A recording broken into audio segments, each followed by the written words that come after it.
सरकारी और निजी जमीनों पर कथित अवैध कब्जों के विरोध में संयुक्त बेरोजगार नवयुवक एकता समिति ने गांधी चौराहा पर धरना प्रदर्शन शुरू किया। प्रदर्शनकारियों ने जिले में भूमाफियाओं के खिलाफ सख्त कार्रवाई की मांग करते हुए प्रशासन के खिलाफ नाराजगी जताई।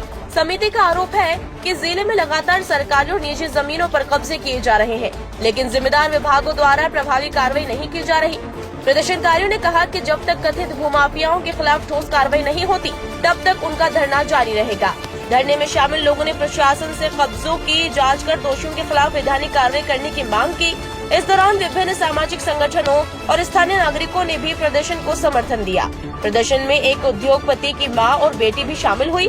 उन्होंने अपने पिता और भाई पर भरण पोषण में सहयोग नहीं करने का आरोप लगाया तथा अनिल गुप्ता और आशीष गुप्ता के खिलाफ की गई शिकायतों पर कार्रवाई नहीं होने की बात कही। प्रदर्शनकारियों ने प्रशासन से सभी मामलों की निष्पक्ष जाँच कर उचित कार्रवाई की मांग की। मेरा नाम आरती गुप्ता है, मेरे पिताजी का नाम अनिल गुप्ता है और मेरे भाई का नाम आशीष गुप्ता है। मैं अपने न्याय के लिए बैठी हूँ। एक बेटी का न्याय होता है, मैं अपना न्याय मांग रही हूँ, मैं अपने न्याय की लड़ाई लड़ रही हूँ। हाँ, मुझे पिताजी और भाई द्वारा बहुत प्रताड़ित किया जा रहा है हर तरह से। उन्होंने मेरा सब कुछ मतलब उन्होंने मुझे मजबूर कर दिया आज इस आने के लिए। हाँ, मेरे को ये आशीष गुप्ता, अनिल जी गुप्ता, इन लोगों की तरफ से मुझे बहुत ज्यादा बदनाम किया जा रहा है, मुझे और मेरे बच्चों को। वो ये कहते हैं कि मेरे बच्चे किसी हरिजन समाज से हैं और मुझे इस तरह से प्रताड़ित किया जा रहा है कि मैं कैरेक्टर लेस हूँ। तो ये सब चीज मैं बर्दाश्त नहीं कर सकती। मैं पूछना चाहती हूँ कि अग्रवाल समाज के अध्यक्ष के पद पर होते हुए आप मुझे हरिजन बोल सकते हैं? आप मुझे इस तरह बदनाम कर सकते हैं? मुझे मेरी मम्मी की लड़ाई है तो मुझे बोला जा रहा है कि ना ये लड़की सिखा रही है अपनी माँ को क्योंकि इसको किसी हरिजन समाज में शादी करनी है, जबकि मेरा कोई ऐसा मकसद नहीं है। मैंने सिर्फ शादी का ऑफर रखा था और वो लड़का ब्राह्मण समाज से है। मैंने सिर्फ ऑफर रखा था जो कि इन्होंने नहीं एक्सेप्ट करा, तो मैं मेरी मम्मी के साथ खड़ी हूँ और मुझे कोई शादी करने का कोई शौक भी नहीं है और अब मेरा शादी से मन उठ चुका है। लेकिन ये आशीष गुप्ता जो इनके पिताजी का नाम अनिल गुप्ता है, ये मुझे बदनाम करते हैं कि ये किसी हरिजन लड़के से लगी हुई है, मतलब इस तरीके से बदनाम किया जाता है। तो ये आशीष गुप्ता जो अग्रवाल समाज के अध्यक्ष होके इतनी बड़ी बात अपनी भांजी को बोल सकते हैं, तो ये समाज चला लेंगे? मेरा एक ही प्रश्न है। और मेरे जीवन में इनके लिए कोई माफी नहीं है। जो इन्होंने हमें खून के आंसू रुलाया ना, अब ये भुगतेंगे। मेरा नाम बापूलाल है। कहाँ था? पिताजी रामप्रताप जी रामरतन जी पटेल धाकड़ नगरी। ये भूमाफिया अनिल गुप्ता, आशीष गुप्ता, उसके पुत्र अनुसूर गुप्ता, मेरे पिताजी के प्रत्यक्ष संपत्ति में 6 बीघा जमीन है। उसपे इन्होंने 3.5 बीघा जमीन पर फर्जी रजिस्ट्री करवा ली और तो आज रजिस्ट्री दिनांक पे करवाई। उसके 6 महीने बाद खाते में 23 लाख रुपए डाले।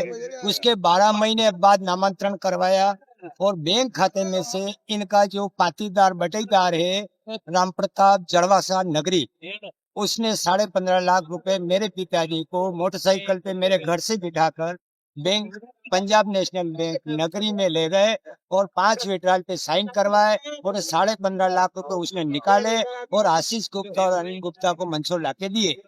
और उसके अलावा 2.5 बीघे जमीन निजी आज भी उनके कब्जे में है। 11 साल हो गए, न छोड़ते हैं। मैं बहुत ही लाचार हो गया, मेरा परिवार बहुत दुखी हो गया। मेरा आपसे निवेदन है हाथ जोड़कर कि इसकी जांच की जाए। रजिस्ट्री आज करवाई, 6 महीने बाद खाते में पैसे डाले, 12 महीने बाद नामांतरण करवाया और यहाँ बैंक ऑफ बड़ौदा में मेरा पिताजी का रामप्रताप जी का किसान क्रेडिट कार्ड 2013-14 का वर्तमान आज तारीख तक चालू है। उसमें करीब 5 लाख की केसीसी आज भी बाकी है।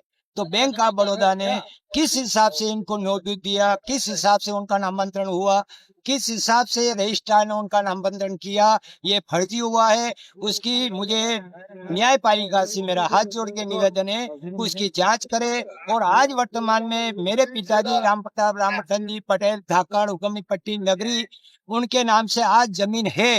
बाकी ये गवर्नमेंट मुझे ये जमीन ये अवैध कब्जे के कारण ये छोड़ नहीं रहा है। मेरा हाथ जोड़ के निवेदन है कि मेरे पिताजी की जमीन मुझे दिलाई जाए। इसके कारण 11 साल में मेरा परिवार इतना दुखी हुआ कि मेरे भाई साहब 12 महीने पहले इसकी दुख दर्द से उनका एक्सपायर हो गया। उसके 12 महीने पहले मेरे माता जी का इस संदर्भ में सदमा लगा उनको, वो भी एक्सपायर हो गए। बाकी इस अनिल गुप्ता और आशीष गुप्ता को बिल्कुल बेशर्म आदमी है, ऐसा काम किया। निजी भूमि पर इन्होंने आज भी कब्जा कर रखा है। आज भी मेरे गवर्नमेंट रिकॉर्ड में 2.5 बीघा जमीन है, बाकी मुझे कब्जा नहीं दे रहे हैं। ये मेरा हाथ जोड़ के निवेदन है कि मुझे दिलाई क्या जाए। नाम है आपका? और नगरी बैंक का, पंजाब नेशनल बैंक में फर्जीवाड़ा है अधिकारियों का। उन्होंने विड्रॉल से 15.5 लाख रुपए कैसे निकाल के दी दिए। वृद्धा पेंशन का अकाउंट मेरे पिताजी का, जबकि 600 रुपए माह मिलता है, उसमें 15.5 लाख रुपए इन्होंने एक साथ कैसे निकाल के दे दिए, ये मेरा निवेदन है। मेरी जमीन है कैलाश मार्ग पे, कब्रिस्तान की भूमि है, सर्वे नंबर 859। अनिल गुप्ता के द्वारा इस जमीन को सर्वे नंबर 624, 625 शासकीय भूमि बनाकर इसकी रजिस्ट्री कराई गई। उदयलाल कुमावत को उदयलाल ने फिर जेराबाई से फिर इन्होंने मलकाबाई के नाम रजिस्ट्री कराई। मलकाबाई से डायरेक्ट इन्होंने नेम कुमार जैन को रजिस्ट्री कराई। और परमिशन ली इन्होंने नगर पालिका के द्वारा। मतलब सारा काम इन्होंने ऊपर गलत तरीके से किया गया है, शासन को गुमराह किया करके। मेरा ये निवेदन है कि ये हमारे पास में सारे डॉक्यूमेंट्स वगैरह सब कंप्लीट है। आज सारी रजिस्ट्री हमने निकाली है। इसमें शासकीय जमीन आ रही 624, 625। हम चाहते हैं अनिल गुप्ता और इन लोगों ने जिन्होंने रजिस्ट्री कर ली सब पे मुकदमा कायम होना चाहिए 420 का।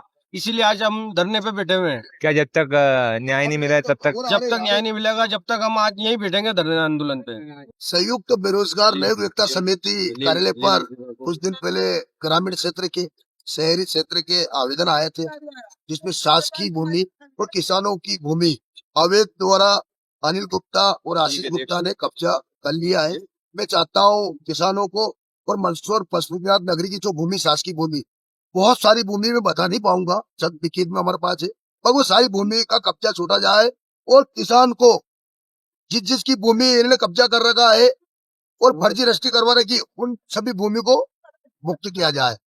और एक मामला और आया है, कोल्ड स्टोर है, हेमालतल की भूमि थी, उसमें कोर्ट में केस लगा रखा था, न्यायालय के द्वारा एसटी वारंट आया हुआ है। उसमें ना अनिल गुप्ता उस भूमि में सीमाकरण ये निर्माण कर सकता है, ना हेमालतल वाले निर्माण कर सकते।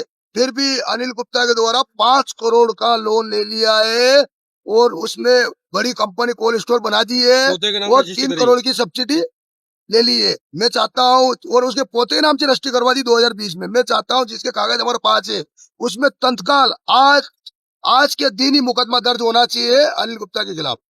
मेरी बात सुनो बाबूजी, उनकी बहन भी बैठी है आपके साथ धरने में, क्या कहें? मैं चाहता हूँ माननीय मुख्यमंत्री, हमारे मध्य प्रदेश के मुख्यमंत्री मोहन यादव जी लगातार प्रयास करते हैं कि बेटी को लाभ मिले और लाडली बहनों को उनका हक मिले।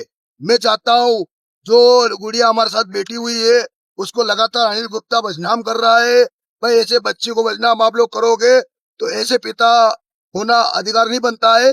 बाकी इस बच्चे को जो भी हक बनता है, जो आप बच्चे को दे रहे हो, तो बेटी को भी देने का अधिकार बनता है। इस बच्चे को भी न्याय मिलना चाहिए।